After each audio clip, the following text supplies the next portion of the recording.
こんにちは。この動画はアンリールエンジン5用ダンジョン生成プラグイン、ダンジョンジェネレーターのチュートリアル4回目です。このチュートリアルを学ぶことで、ランダム生成されるダンジョンを、あなたのプロジェクトに組み込むことができるようになります。チュートリアルでは、ファーストパーソンテンプレートを使用していますが、他のテンプレートでも使用できます。ダンジョンジェネレーターは FAB で発売しています。そして、機能を限定したフリー体験版を GitHub で配布しています。ダンジョンジェネレーターは、アンリアルエンジンのバージョン 5.1 以上に対応しています。今回も、自分が作成したレベルを、ダンジョンの自動生成に取り入れる方法について説明します。ご覧になっていない方は、前回の動画をご覧ください。最初に、前回のビデオで作ったサブレベルをコピーします。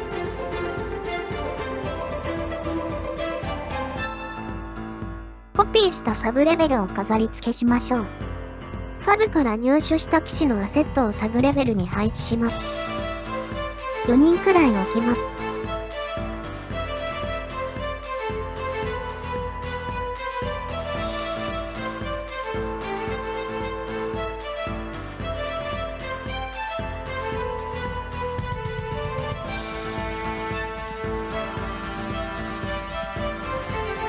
不要なアクターを削除します。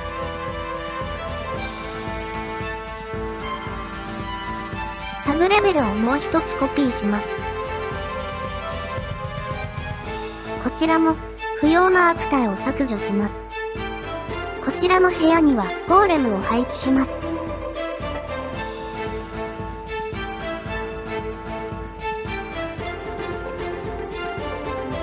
ボスっぽい迫力が欲しいので拡大します。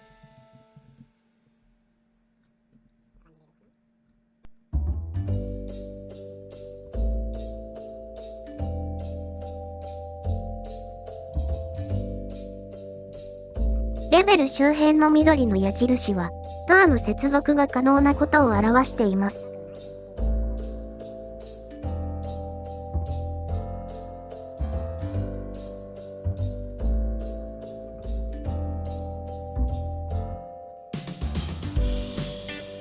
壁を配置すると、赤い矢印になり接続できない状態になります。接続できない壁が増えると、ダンジョン生成に失敗する可能性が高まります。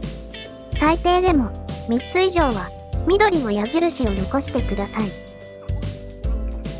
続いてダンジョンサブレベルパラメータを開きます。見つけにくい場合はダンジョンジェネレートパラメーターから開くことができます。前回はスタートとゴールの部屋を指定しました。今回は新たにプリファードサブレベルは必ず生成されるサブレベル。ランダムサブレベルは抽選の結果生成されるサブレベルを示しています。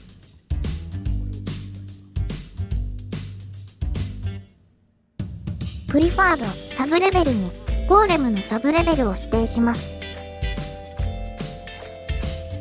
ランダムサブレベルに騎士たちのサブレベルを指定します。ゴーレムは必ず登場しますが、騎士たちは条件が一致した時のみ登場します。パラメータに登場する条件を設定します。抽選する最大数を指定します。例えば、10種類のサブレベルを登録して、その中から5種類登場させたい時、このパラメータを5に設定します。サブレベルを生成できる部屋の条件の指定です。イコールならサブレベルと同じ大きさ。イコールグレーターならサブレベル以上の大きさ。パーツはダンジョンの部屋の役割で、ホールは2つ以上の通路がつながる部屋のこと。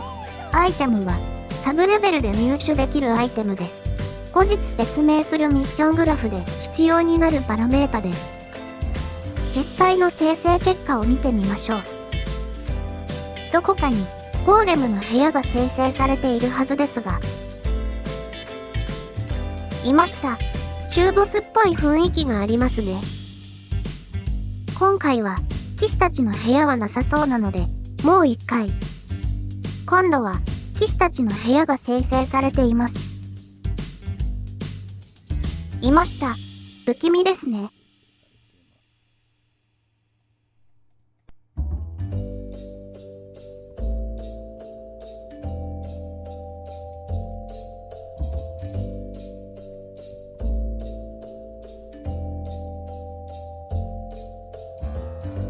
ゴーレム登場。中ボスの音楽が欲しくなりますね。奥に進んでみましょう。騎士たち、どこだろう。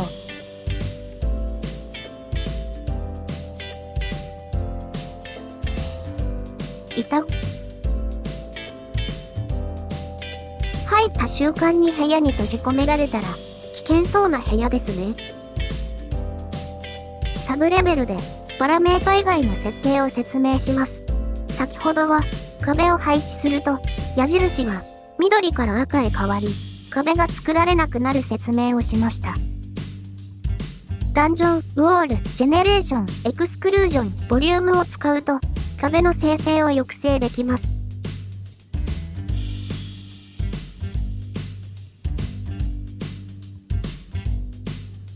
ボリュームと交差したグリッドは壁を生成しません。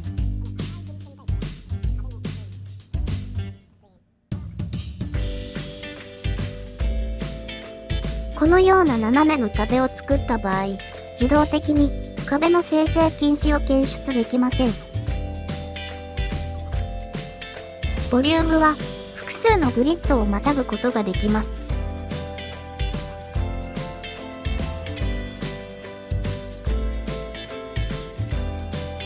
このように指定したグリッドの壁の生成を禁止することができます。もちろん2階部分に関しても同様です。2階から光を取り入れるような間取りを作ります。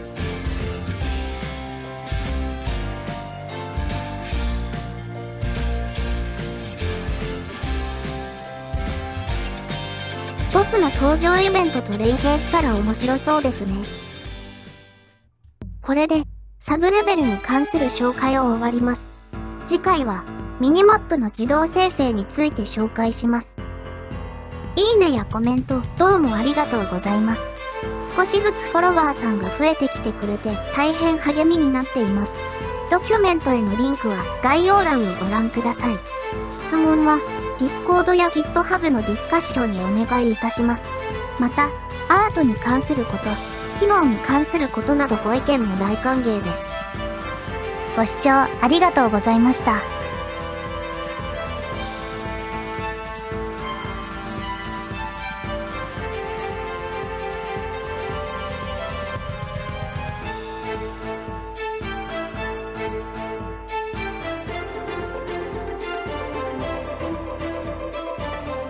へばなー。